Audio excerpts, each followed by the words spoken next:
Dearest fantasy readers, welcome to the Dear Fantasy Reader podcast, where two best friends, Hannah and Karen, travel through the pages of our favorite romantasy novels.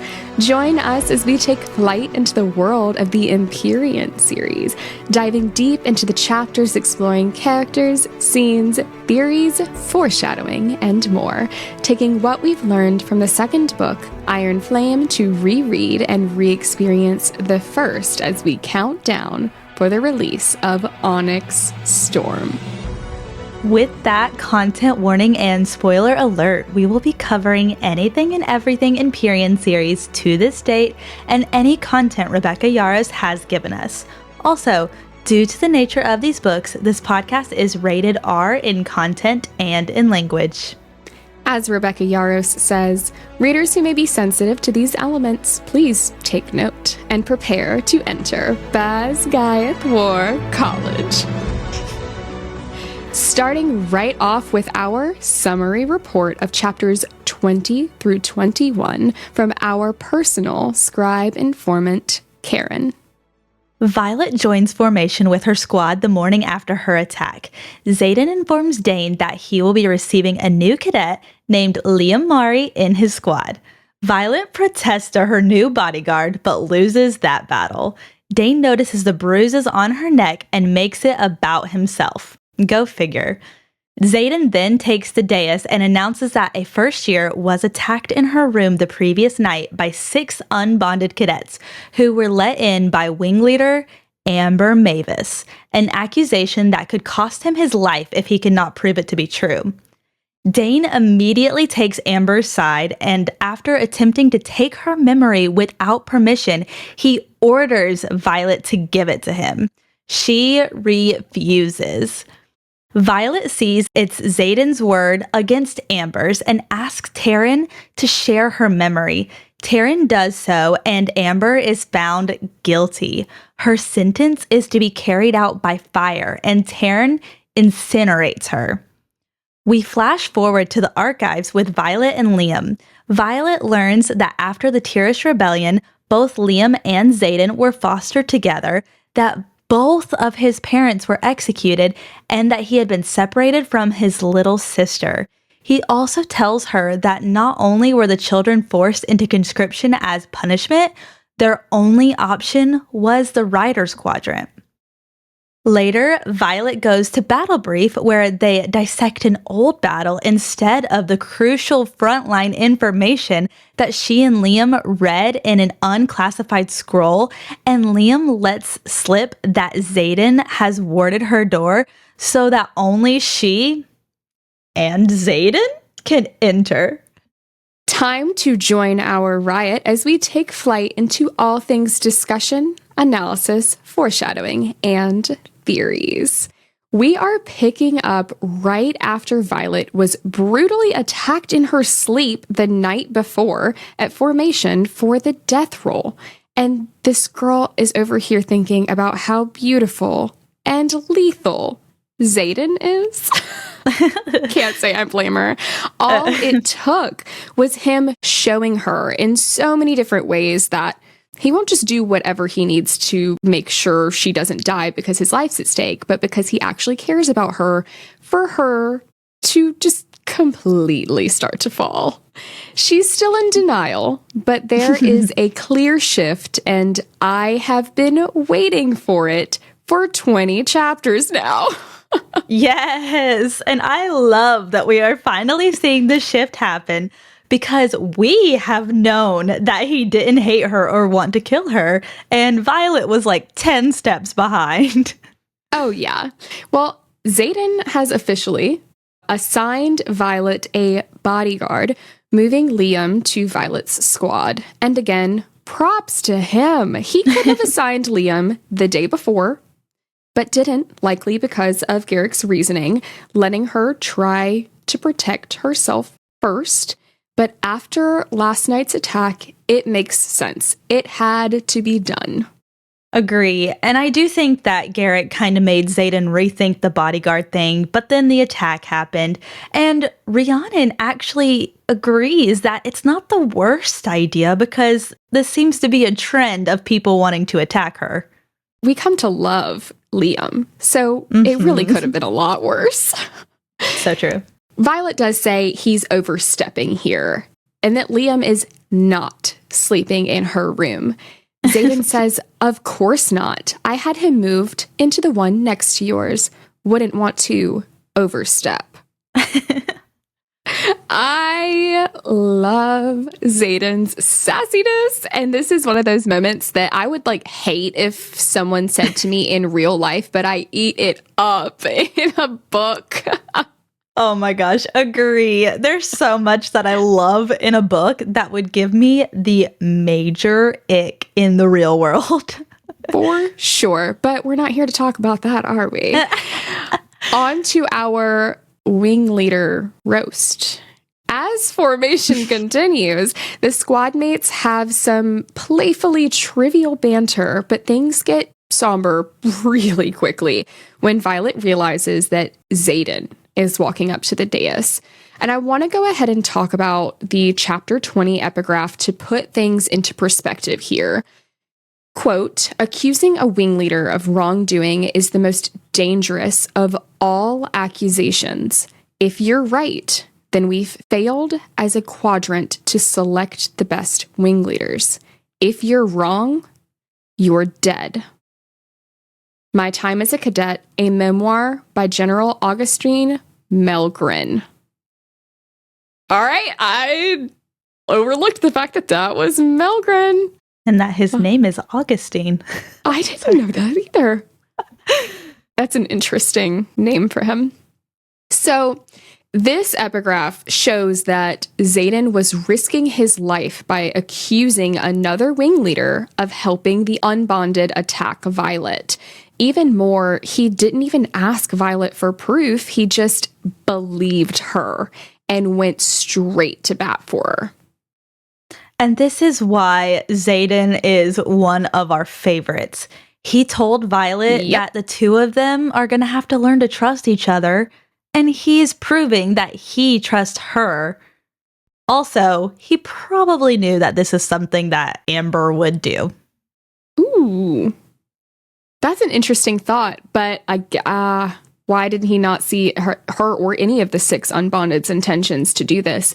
But he says in his POV in chapter 16 that he shields around everyone. And gosh, I think we've dug through that so much that maybe he just couldn't use his signet tube. But that seems like I don't think that he necessarily read her intentions to do it. I think that he's gone to school with her for 3 years now. And maybe he just can see that she would do it. Yeah, I would think that if she wasn't so gung-ho on the codex. That's one of the biggest things, and that's why Dane doesn't believe that she did it. So, I don't know. Either way, this contrasts so heavily to Dane, who Violet thought early on in the chapter wouldn't believe her if she told him what had happened, and was proved right when he demands she tell everyone that Xaden is lying. I cannot believe that he believed Amber over her, codex included. I can't believe that. Rebecca, you want us to see them as best friends, and these are the moments where it's just so hard to really believe that semi-character arc for him, I guess, is what you could call it in Iron Flame. Maybe that's me being too harsh, but he has the nerve to go for her face to steal her memory without asking for her consent. And when she steps back, he ordered her to give him the memory. Ugh. I hate this. And Violet actually says that she forgot his signet allows him to see other people's memories, and she did not want him to be able to see Andarna stop time, so she couldn't show him her memories. Violet responds, touch me without permission and you'll spend the rest of your life regretting it. Honestly, that moment, I'm so proud of her because one, I think she should have done it for the purpose of withholding boundaries, because even if she didn't have like something to hide, like that was the point, right? So, that part just like genuinely infuriates me. I did notice and appreciate that it's not just Xaden who demonstrates his respect for her and trust in her, that she can handle her own. Sawyer breaks formation to come stand at her side, and she says she can feel Riddick at her back. I genuinely got chills putting these notes in. I love that moment. I do too. I love that her friends came to support her and show that they also believe in her. And believe that she is telling the truth. How is it everyone else but her supposed childhood, lifelong best friend? Right. Rebecca says we are too hard on Dane, but the last chapters we covered and this chapters, how can we not? It's really hard. And she has said that they went way more into his character in edits, that he was not initially this fleshed out. I think his interactions weren't as frequent, maybe, is what she meant by that. And I think that that might be the difference between our interpretation of him and her attachment to him and understanding of him. She knew the whole time his character arc was going there. We didn't. And even knowing where it goes, like, this is just, ugh. This is the moment it clicks for Violet that she can trust Xaden with more than her life. He believed her and is putting his own life at risk for her, no questions asked. Literally none. As she says, as soon as she told him, he didn't say anything, he just left. So she wasn't even sure if he believed her. And then this is the response that she gets from him. So she immediately tries to think of what she can do to help him prove that she's telling the truth. Because at this point, it's literally his word against Amber's. So for the first time in dragon history, apparently, she allows Taryn to share a memory outside of a mating bond. What a huge display of trust between the two of them here. Oh, it's so good. And we know that Violet is brilliant, right? But this was such quick thinking on her part. Yeah. And it's amazing that Taryn was so willing to do this, even though it's not a normal thing to share a memory outside of that mating bond. I also thought about that as I was reading it, and he knows the stakes. He would likely know that it was Xaden or Amber right then. And literally, Amber attacked her. So he's not going to let Xaden get fed to the wolves, especially considering Sigale. But yeah, that's pretty significant. Right. And who are they going to believe? The marked one that everyone has a natural bias against, or Amber? And she throws that in his face, saying that he's accusing her because of her family and how they didn't side with the rebellion. That part also pissed me off. Right. Now, Violet says, Xaden's up there fighting because I told him it was her. Help him. And gods, I admire him for it. Wanting and admiring, I'm so screwed. She's so screwed. So screwed. But I love that for her, and I love that for us. So Taryn shares the memory, and everyone sees that Violet's telling the truth. The consequences of this is death by dragonfire. So Taryn incinerates Amber to ash. And I'm not going to lie, I didn't want her to die because of how her dragon was reacting. And when she did, and Clade screamed in mourning so loudly it shattered windows, I cried. And it was even harder to listen to this scene on the graphic audio. I have not listened to the graphic audio, but I need to. And I think I'm going to buy that with my next Audible credits. But even in the regular audiobook and reading, it was so sad when she like whimpered Clyde's name before she was incinerated, like right before. And we don't really care much about Amber because she helped the cadets who intended to kill Violet. But it's so sad for Clyde.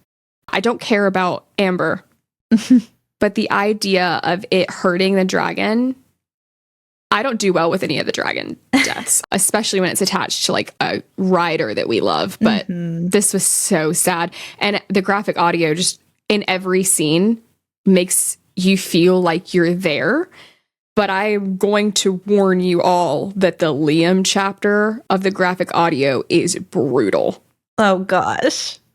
Like, hysterically sobbed when I did my reread. Skip that one if you value your mental health, unless you really just need a good cry. Sometimes you do. I would prefer it on about anything else. Right. And you cry easier than me. Do you think the graphic audio would make me cry? Well, did you cry when Liam died in the book? I teared. I didn't cry. I sobbed. So, yeah, I guess take it with a grain of salt. But, like, I feel, like, so strongly when I'm reading, when I get attached to character, like, so strongly. So that can be, like, really dangerous for my mental health. That's why I told you I'm not reading a book that's not a happily ever after. Because I can't, I know that's funny, and it is, but I genuinely can't handle a happily ever after. I'm just, like, too on the edge already. Anyways, then we get another archives visit, but this time with a bodyguard, our darling Liam, speaking of. We find out that he is Xaden's foster brother and that both of his parents were killed. Violet argues here because she didn't read his father's name in the records, but he was unbelievably patient with her because he would definitely know better witnessing his parents' death than the records would. And the fact that neither fostering nor separating siblings is mentioned in the records Violet has read, all of that points out that Navarre was altering the records or intentionally keeping details off. You're right. Liam was so patient with Violet here. I would never be able to be that patient.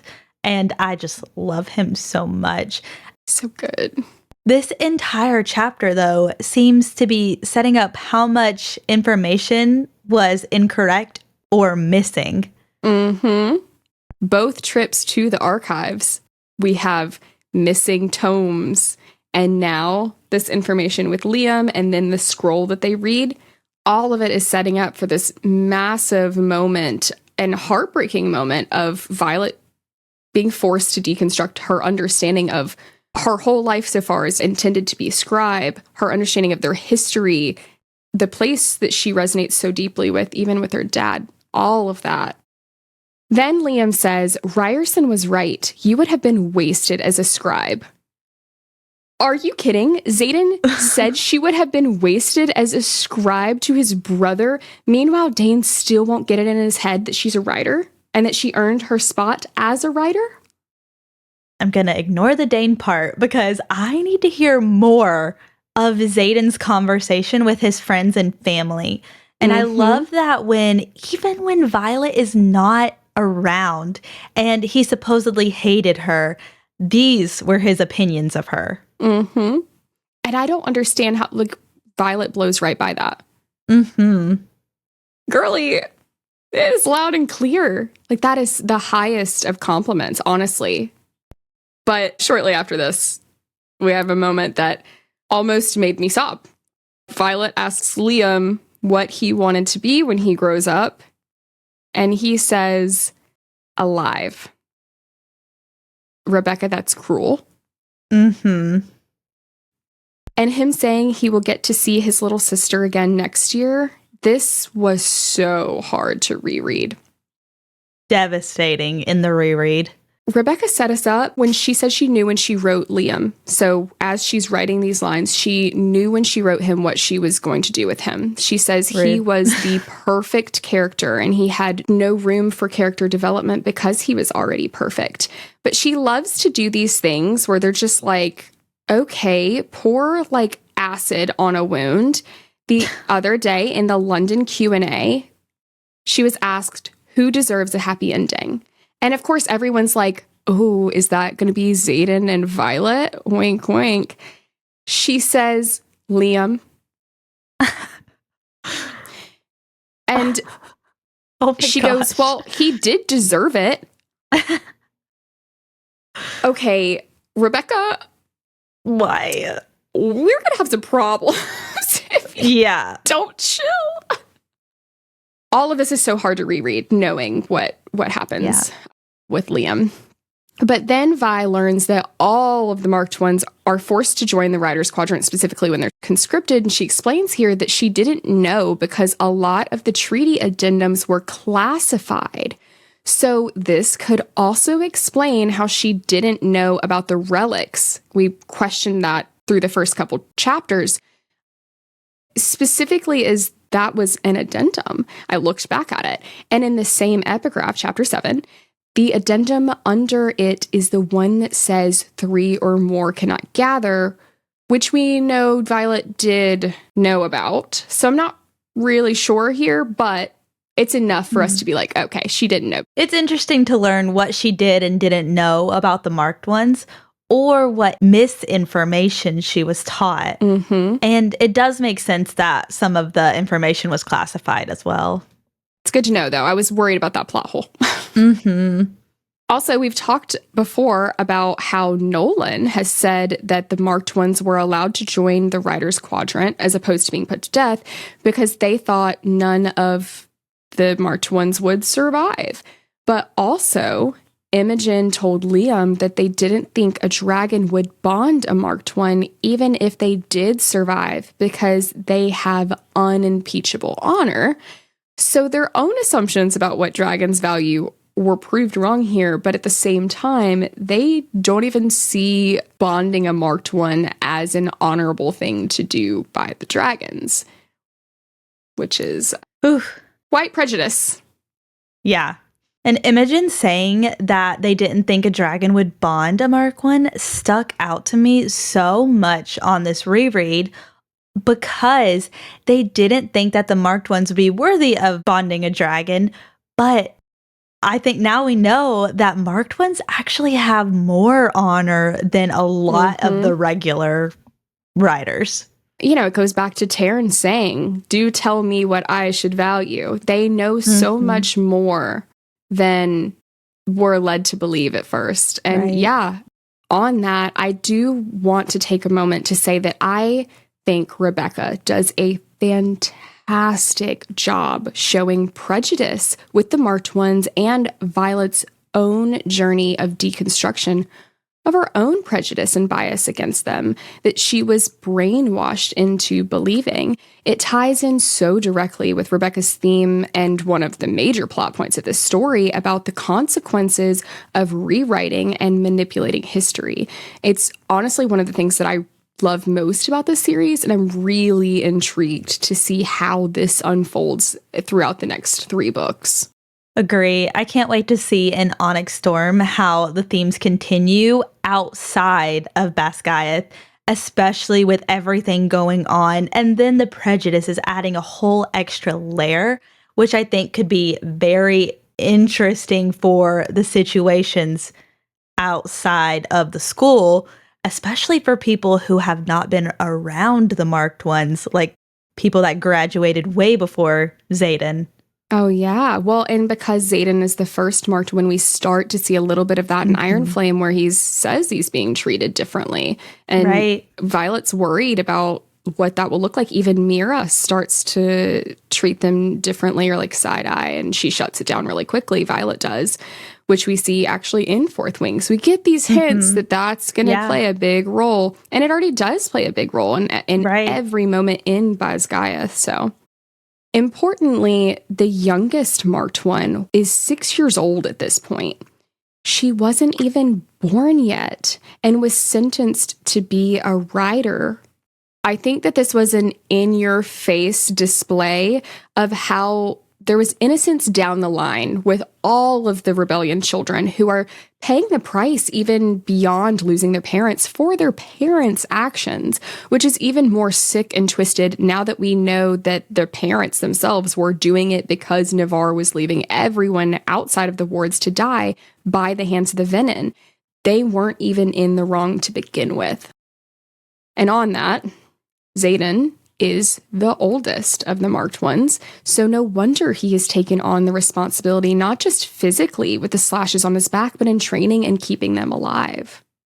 Even before we knew that the reason for the rebellion was an honorable one, the children of the marked ones really shouldn't have even been punished for their parents' crimes. No. And it's especially devastating when you think about that youngest one. Oh, yeah. Oof. I know Zayden is supposed to be morally gray, but like examples like this, he's got such pure intentions, especially by taking accountability for all of the marked ones. I really have a hard time. I think that the idea is like he's perceived as morally gray. And Rebecca says like he has some elements to him where he's not going to be considerate of life the way that Violet is. He doesn't care. If you're in the way, he's just going to kill you for it. But his reasonings are moral. It depends on where you fall on thinking that a life is worth taking to preserve XYZ. But right. I'm going to fully agree with you here because I've thought throughout both books that I don't see him as like this hard to love character, which is essentially being morally gray. I am 100% in love with Zayden Ryerson. I don't think he's immoral at all. I'm going to justify almost everything he does. And maybe the morally gray comes in with he's doing some wrong things with the right intentions. Yeah, I mean, even if you think about him turning venom, that is not a good thing to do. That is immoral. But think of his reasonings. So yeah, right. I could see it there. But again, I'm going to justify all of it. He's perfect. He is. Literally perfection. Like, he is the female gaze man, shadow daddy. Oh, great. Shadow daddy.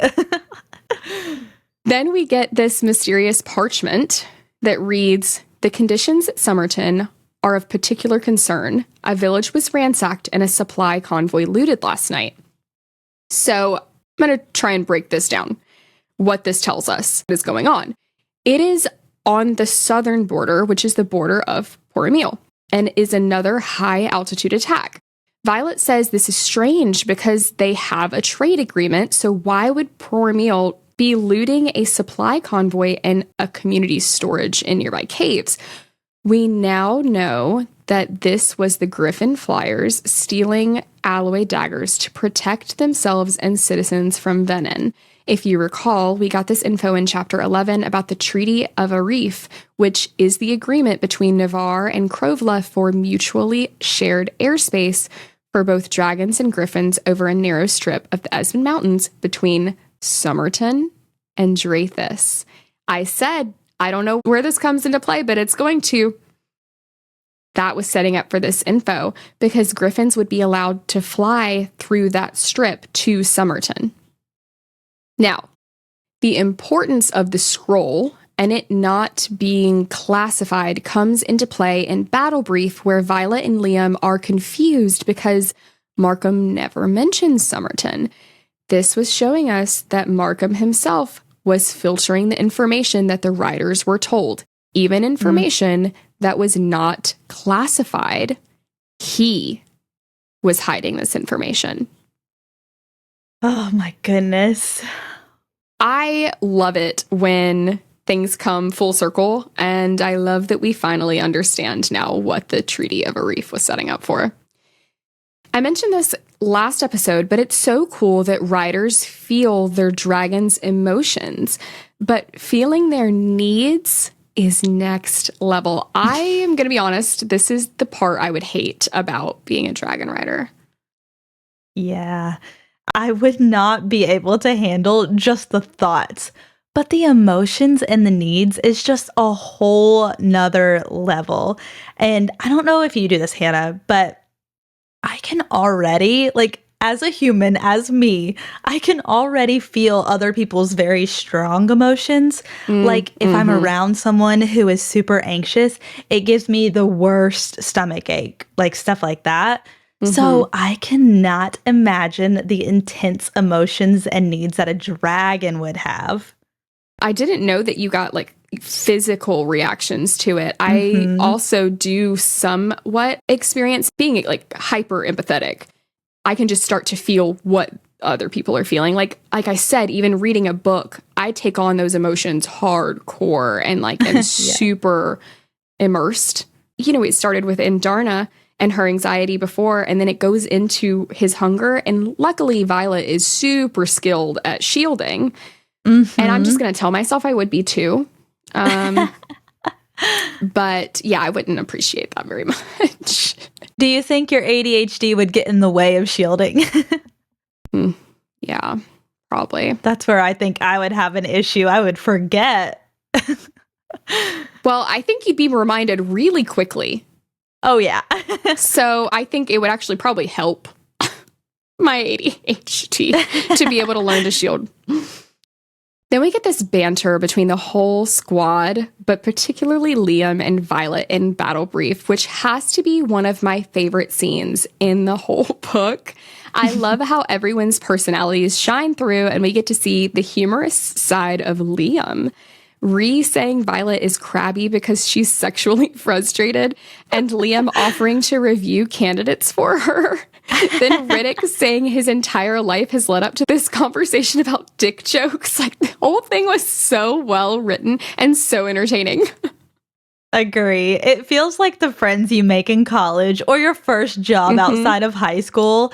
And I just love the normalcy of it.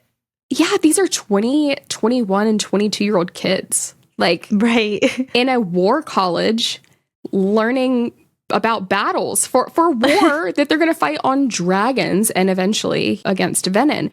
It's so important, I think, for it to remind us that these are kids, Yeah. And refreshing.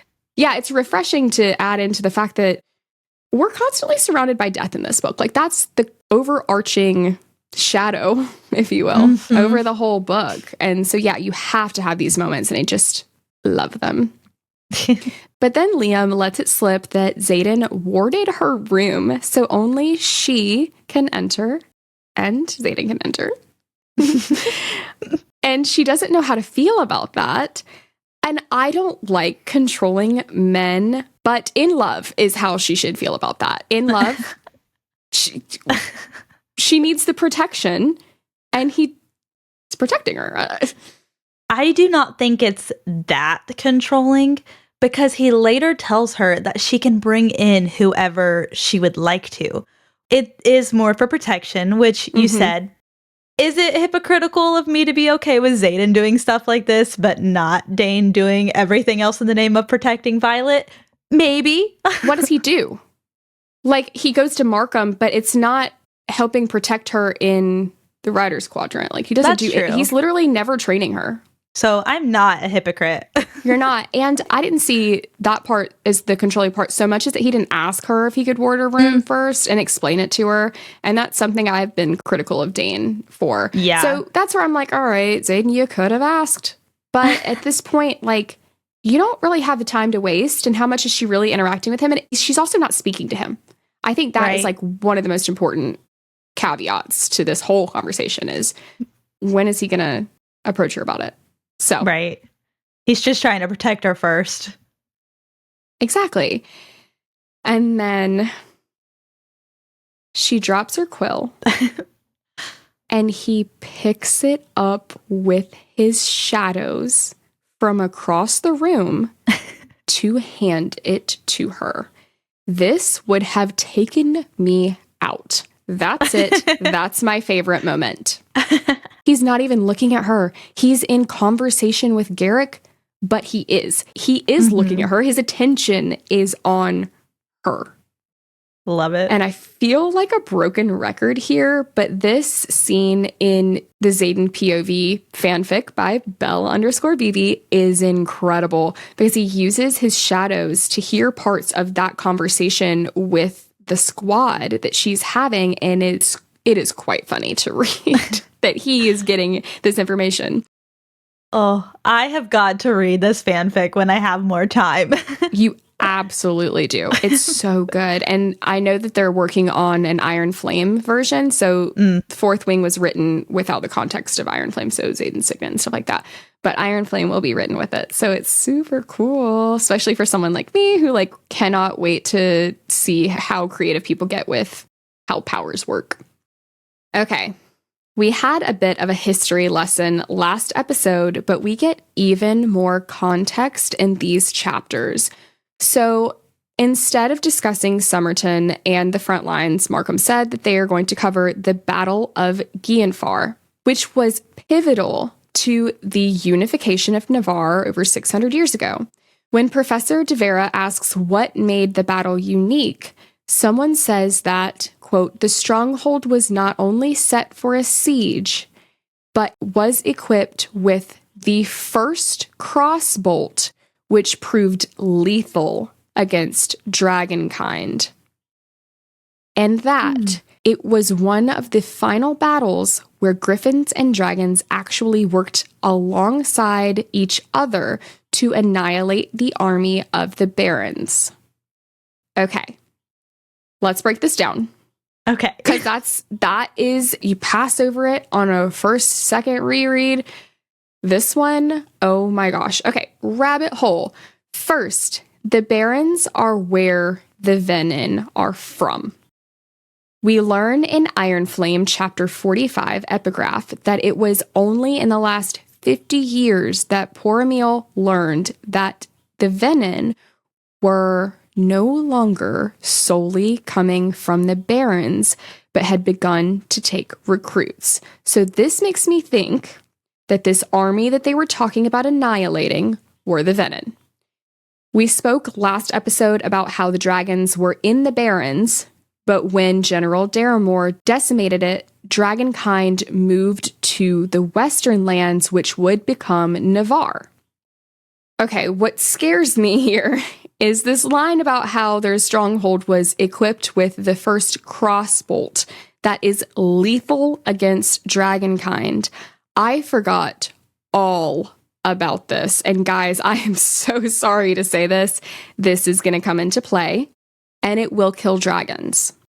I thought that only the Venin were the real threat to dragons, but no, this is a weapon proven to be lethal against them. Oh my gosh, that's so terrifying. Oh, so I looked up and found another mention of these crossbolts. Importantly, during the battle at Athman, Violet asks, any idea how to kill that mini wyvern? Taryn says, the same methods that can kill us. And Vi says, I don't exactly have a crossbolt handy. So this makes me think that the crossbolt weapon mentioned in the Battle of Guillenfar was used to kill wyvern, again pointing to this army of the barons being an army of venin and wyvern. We're having to read through the cracks here because this is Navarre's perspective. So they're leaving out important information about who the army of the barons are. Importantly, it is different from the weapon that apparently annihilated the venin because this weapon is well known, but Brennan mentions in Iron Flame that, quote, something killed off the venin 600 years ago during the Great War, and we're actively searching for that. And Darna, question mark. Oh. That kind of dragon, the seventh breed. So I put theory, Karen, stop reading in our notes. So Karen hasn't heard this. It's really interesting that that's where your mind went because going off the deep end here, I think that this unknown weapon has something to do with Violet and how her signet can kill venin. In Iron Flame chapter 44, when the riders and griffins are crossing the mountain, Violet says, quote, without crossbolts, I'm the best weapon we have. If that's not a Rebecca Yarros foreshadowing line, I don't know what is. Also, Iron Flame chapter 46 epigraph reads, it is somewhat fitting that the only weapon capable of killing a dark wielder is the same thing that drove them to soullessness. Power. Captain Lyra Doral's Guide to Vanquishing the Venin, property of Cliffsbane Academy. So that is the Griffins' war college, basically. What do we find out Violet's signet really is? Pure power. I think, again, really going off the deep end here, but I think That was part of the prophecy that Andarna waited on. Andarna was an egg 650 years ago, right around this time where they would have figured out what this weapon was and used it to annihilate the Venom during the Great War. Maybe she was told to wait for the human with a mind of a scribe and heart of a writer that would wield pure power and defeat the Venom. And I think the Venom may know about the prophecy in some way, which is why they are fascinated, obsessed even, with Violet. I had never considered the Venom being able to know this prophecy. I'm pretty proud of this. I'm not even going to lie. I think this is something. Mm-hmm. When you connect all the dots with the history. And it convinces me even more. We had said last episode that we were 99% like believing the prophecy theory. I feel like this bumps it up. Are we 113% down for this theory? No, but seriously, I really think it logically draws a line between all of these Easter eggs that we keep finding, all of these moments where we're like, how did Andarna, like, I think it's really valid. Mm-hmm. And the more that we tease it out, the more things we pick up on. I'm pretty proud of it. I'm not even going to lie. You should be. It's good. Thank you. Now we are heading on over to the Healer's Quadrant to get a temperature check on our beloved and some not so beloved characters, who is hot this week and who is so not, and our favorite moments. All right, Hannah, let me guess. Just kidding. I'm going to let you tell me who is hot for you this week. Xaden. I will never tire from putting him on this list, though there will be times when he's not. But Rebecca said it best in the London Q&A just the other day.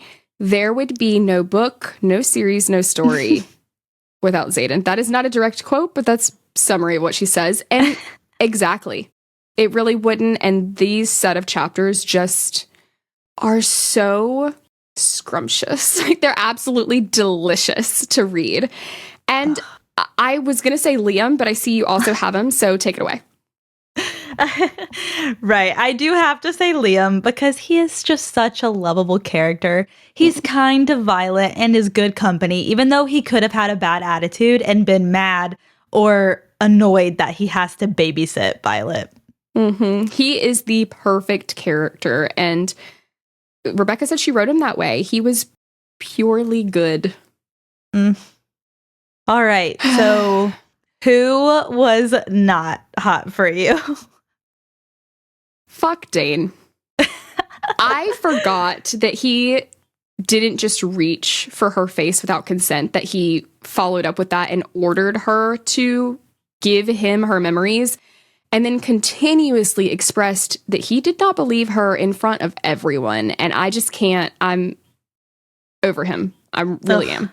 I gave him a break last week, even though I shouldn't have, but he gets no slack from me this week. And he is on my list too, because I just cannot with him. He doesn't believe Violet and just grabs her face, like you said, without permission.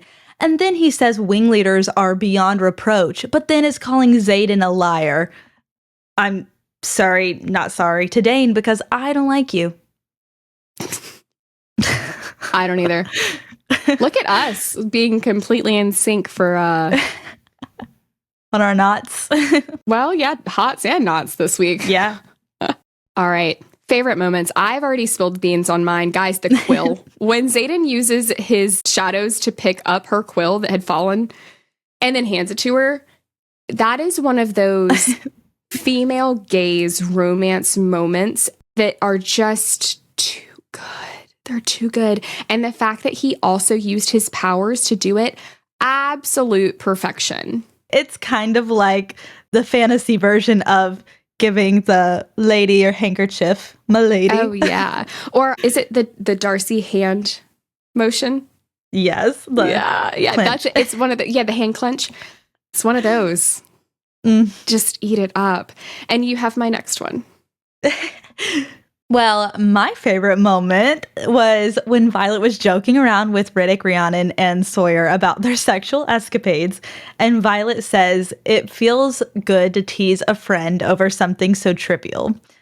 And we kind of touched on this earlier, but that's why I loved this, because it's so high stress, and then just like I said earlier, the normalcy of it.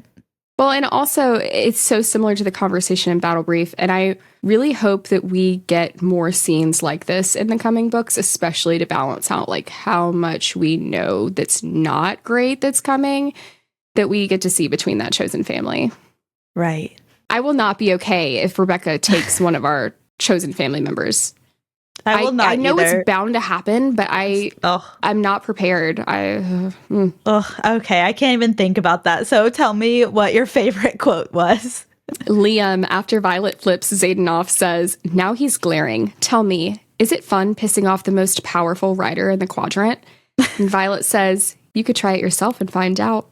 Because she is going to be the most powerful rider. Yes, ma'am. I love that.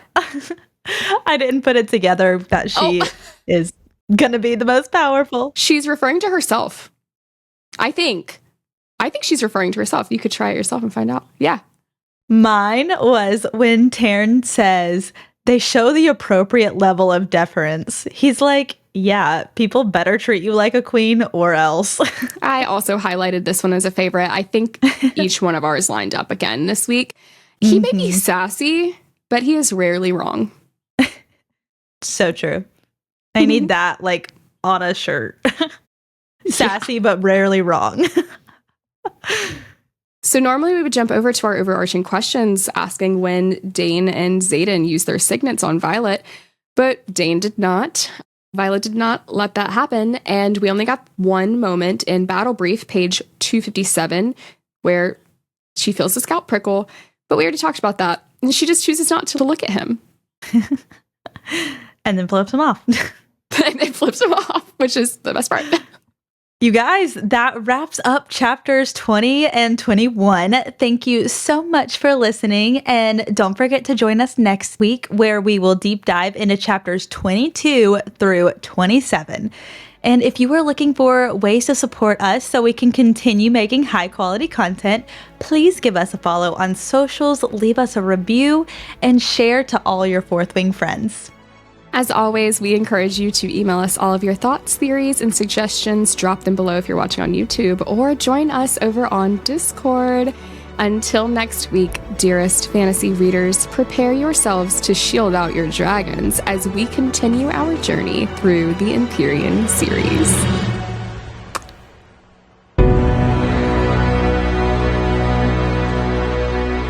Did we mention that his scalp prickled in words? Oh.